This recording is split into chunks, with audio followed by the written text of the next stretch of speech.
नमस्कार.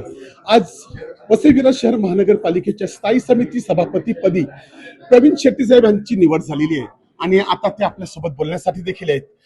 साहेब, सर्वप्रथम तुमचे अभिनंदन. थँक्यू. आज तुमची बिनविरोध निवड झालेली आहे, याबद्दल तुम्ही काय बोलाल? आनंद आहे. एक संधी मिळाली आहे. मी आमचे सर्वासा हे लोकनेते हितेंद्रजी ठाकूर ज्यांनी मला ही संधी दिली आहे. युवा आमदार क्षितिजी ठाकूर आहेत, राजेश पाटील आहेत, आमचे पक्षाचे सर्व वरिष्ठ नेते आहेत, महापौर राजीवजी पाटील आहेत, उपमहापौर मार्शल लोपिस आहेत, जे आता एकत्र मिळून आम्ही काम करणार आहोत. आम्ही निवडणुका एकमेकांच्या विरोधात लढलो, पण आज वसईकरांसाठी काम करत असताना आम्ही 115 जण एकत्र मिळून काम करणार आहोत. या अनुषंगाने मला स्थायी समितीसाठी पण बिनविरोध दिलं. त्या विरोधी पक्षाचे पण मी आभारी आहे. एक चांगली प्रथा त्यांनी पाडलेली आहे का कुठची कटुता न येता निवडणूक पार पाडायची, आणि आमचा सगळ्यांचा उद्देश एक आहे की वसईच्या आम्ही विकासासाठी काम करणार, ते पूर्ण करणार. विरोधकांनी महापौर उपमहापौर ह्यासाठी विरोध दर्शवला आणि उमेदवार देखील दिला, परंतु सत्तेची म्हणजे ज्या ठिकाणी तिजोरीची चावी आहे त्या ठिकाणी त्यांनी थोडंसं आपलंसं दाखवून त्यांना देखील आपल्याकडून फायनान्स म्हणजे योग्य ठिकाणी पैसा मिळावा ह्यासाठी त्यांनी जरा तुम्हाला सपोर्ट केला. आम्ही कुठचाच मतभेद ठेवणार नव्हत. कसं काम करत असताना जरी ते विरोधी पक्ष जे मतदारसंघ तिकडे आमचे पण आहेत ना, लोक नागरिक तिकडे पण आहेत, आणि नागरिकांसाठी आम्ही काम करणार आहोत. कुठचं आम्ही मतभेद ठेवणार नाहीयेत. सगळ्यांनी मिळून आम्ही वसईच्या विकासासाठी काम करणार आहोत. आता वसईचे रस्ते, पाणी आणि पावसाच जवळ आला की लोकांच्या मनात एक भीती असते की काही ठिकाणी पावसाचं पाणी जमते. यासाठी तुम्ही काही ठोस असं काय विचार केलाय का? पहिला प्रेफरन्सच तो राहणार आहे का आता लवकरच पावसाळा सुरू होतोय आणि त्या दृष्टीने आता आम्ही कामाला लागणार आहोत. रस्ते जे बरीच वर्ष झाली चांगले रस्ते नाही आहेत, ते रस्ते चांगले करण्याच्या दृष्टीने प्रयत्न, अशी अनेक विकास कामे आम्ही आता सुरुवात करणार. कुठचा वेळ न दवडता लगेच कामाला सुरुवात होईल. तुम्ही ह्या अगोदर महापौर देखील होते, तुम्हाला कामाचा चांगला अनुभव आहे. ह्या तुमच्या आणि संपूर्ण टीममुळे आता तुम्ही वसईमध्ये नवीन असं भरीव कामासाठी काही तुम्ही प्रयोजन असं विचार केला आहे का? हे एक ऑनगोईंग प्रोसेस असते. आज मी आहे, उद्या या खुर्चीवरती दुसरा कोणतरी असेल. ऑनगोईंग प्रोसेस आहे. आम्ही अशी चांगली लक्षणीय काम करणार आहोत ज्याच्यामुळे वसईचं लक्ष म्हणजे वसईकरांवरती अख्ख्या भारतापासून सगळ्यांचं लक्ष राहील, असं एक चांगलं काम करणार आहोत. सध्या वसईचं वातावरण म्हणजे हवेतील प्रदूषणचं प्रमाण देखील वाढलेलं आहे, त्यासाठी देखील तुम्ही काही विचार करत आहात का? हो, आम्ही जे आता रस्त्यावरती धुळीकण आहे, जास्तीत जास्त जो प्रदूषण आहे तो त्याच्यामुळे होतोय. त्याच्या दृष्टीने आम्ही आता प्रयत्न करतोय आणि त्याचं कामाला सुरुवात पण झालेली आहे. महापौर साहेबांनी विशेष त्याच्यात लक्ष घातलं होतं आणि त्याच्या दृष्टीने रस्ते सफाई हे ते आणि जे आता बाकीच्या गोष्टी आहेत त्या पण आम्ही हँडल करणार. तुम्ही ह्यावर्षी आता जे स्थायी समिती तुमच्याकडे आलेली आहे आणि वसईत आरोग्याच्या दृष्टीने नवीन हॉस्पिटल्स बनावी, आपल्याकडे मान्यता झालेले अजून काही हॉस्पिटल आहेत, परंतु पूर्व पट्टीत देखील पश्चिम पट्टीत देखील व्हावेत, यासाठी तुमचं काही कयास आहे का? वसईला एक मल्टी स्पेशालिटी हॉस्पिटल आपलं मंजूर आहे. माननीय उपमुख्यमंत्री एकनाथ शिंदेंनी ते मुख्यमंत्री असताना त्यांनी फंड्ससुद्धा त्याला म्हणजे क्षितिज ठाकूरांचा वाढदिवस होता तेव्हा त्यांनी चेक दिला, हा तुमच्या मुलाच्या वाढदिवसाच्या निमित्ताने काम चालू करा. ते काम अजून ते चालू नाही झालं. ते कामाला आम्ही प्रायोरिटी देणार आहोत आणि एक चांगलं मल्टी स्पेशालिटी हॉस्पिटल आम्ही वसईमध्ये चांगलं आहे. आणि जे अगोदरचे आपले जे हॉस्पिटल आहे म्हणजे तुळींचं असो, डीएमपेटेड असो, त्याच्यामध्ये आणखीन जास्तीत जास्त सुविधा कशा देता येतील त्याच्यासाठी आपण प्रयत्न करणार. आता शेवटी वसई तालुक्यासाठी म्हणजे वसई विरार शहर महानगरपालिका 5.5 वर्षानंतर स्थायी समिती सभापती मिळालेले आहेत आणि आता वसईतील जनतेचा प्रश्न तुम्ही डायरेक्ट घेऊन काम करणार आहात. याबद्दल तुम्ही जनतेला एक शेवटचं काय आवाहन कराल?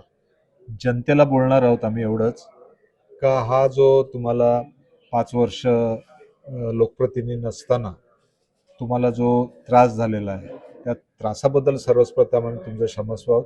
आता लोकप्रतिनिधींना तुम्ही विश्वासाने परत आमदार लोकनेते हितेंद्र ठाकूर यांना विश्वासाने तुम्ही परत या पदावरती आणलेला आहे. तो विश्वास आम्ही सार्थ ठरवू. कुठे तुमच्या विश्वासाला तडा जाणार नाही एवढी ग्वाही देतो. तर आत्ताच निवडून आलेले स्थायी समिती सभापती ह्यांचं एकच म्हणणं आहे की आम्ही वसई तालुक्यासाठी चांगलं काम करूच, परंतु आम्ही सर्व 115 नगरसेवक यांना सोबत घेऊन काम करू आणि वसईच्या लोकांना चांगली सेवा देऊ. वसई लाईव्ह न्यूजसाठी दिलीप डाबरे, अब्दुल कलाम. नमस्कार. होणार होती, बिनविरोध झाली, याच्यात आनंद आहे. शुभेच्छा. एक सिनियर नगरपालिकेपासून चांगलं काम करणारे, महानगरपालिकेत चांगलं काम केलं, महापौर पदावर बसले, स्टँडिंग सारख्या महत्वाच्या कमिटीवर, आणि योग्य प्रकारे न्याय देतील याची खात्री आहे मला. आम्ही जे कोण उभे केलेले, महापौर असतील, उपमहापौर असतील, स्टँडिंग असतील, सभागृह नेता असतील, प्रफुल्ल साने, सगळे एकापेक्षा एक सरस आणि मेरिटवर, जात कोणती, त्यांचा धर्म कोणता, ह्याच्यापेक्षा न्याय कशी देतील, लोकांबरोबर कसे राहतात, सगळ्या नगरसेवकांना कसं घेऊन जातात, कार्यकर्त्यांना कसं घेऊन जातात, ह्याच्याकडे आवर्जून बघितलं गेलं. आणि त्याचमुळे या सगळ्यांना संधी मिळाली, किंवा पुढे जी मिळणार आहे ते पण तुम्ही बघतील का योग्य व्यक्ती योग्य पदावर बसेल आणि मेरिटवरच बसेल. मग ती कोणत्या पक्षाची आहे ह्याच्याकडे पण आम्ही बघणार नाही. पडली.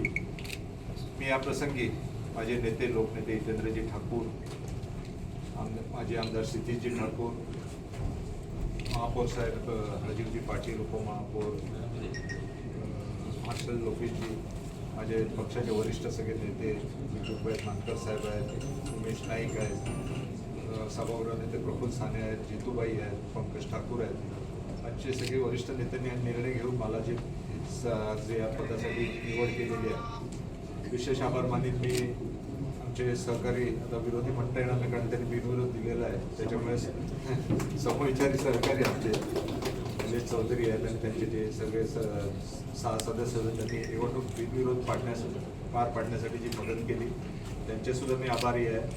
ही जी प्रथा आपल्या वसईमध्ये बिनविरोध होण्याची आहे ती कंटिन्यू राहावं यासाठी आपण प्रयत्न करणार आहोत. का कुठचाही वाद नको, आम्ही निवडणूक लढवली, एकमेकांच्या विरोधात लढवली, पण आज आम्ही 115 सदस्य म्हणून या वसईसाठी आम्ही काम करणार आहोत आणि याच्यापुढे एक चांगली भूमिका आमच्या, जरी आम्ही सत्तेवर असलो तरी विरोधी पक्षाला विश्वासात घेऊन आम्ही पार पाडणार आहोत. मी सर्व इकडे अधिकारी, हे जे पदाधिकारी आहेत, पत्रकार मित्र आहेत, सगळ्यांनी जे विशेष का आपले कलेक्टर मॅडम आल्या होत्या त्या सर्वांचे मी आभार मानतो आणि आपल्या सर्वांना मी धन्यवाद देतो की आपण ही निवडणूक आम्हाला सुरळीत पार पाडण्यासाठी मदत केली. विरोध माघार घेण्याचं एकच कारण की बहुजन विकास आघाडीचे जे नेते आहेत, प्रफुल्ल साने आहेत, नारायण मानकर आहेत, प्रवीण शेट्टी आहेत, ह्यांनी आमच्या वरिष्ठांची विनंती केली की ही निवडणूक आपली बिनविरोध व्हावी. आमच्या वरिष्ठांनी तत्वता मान्यता देऊन हे आम्ही बिनविरोध निवडणूक केली. या प्रकारे आम्ही मिळून मिसळूनच काम करणार आहेत. वसईचा एक पायंडा आहे की कुठलेही विरोधी पक्ष असो किंवा सत्ताधारी पक्ष असो, हे विकासासाठी एकत्र येतात आणि एकत्र काम करत असतात. त्यांना म्हणजे लोकांची जी महत्वाची कामं आहेत, उद्यान आहेत, विज्ञानाचे उद्यान आहेत, इतरत्र आपले पॉन्ड निर्माण आपल्याला करायचे आहेत, अशा पद्धतीची विविध जी कामं आहेत महानगरपालिकेतर्फे ती करायची आहे स्थायी समितीतर्फे.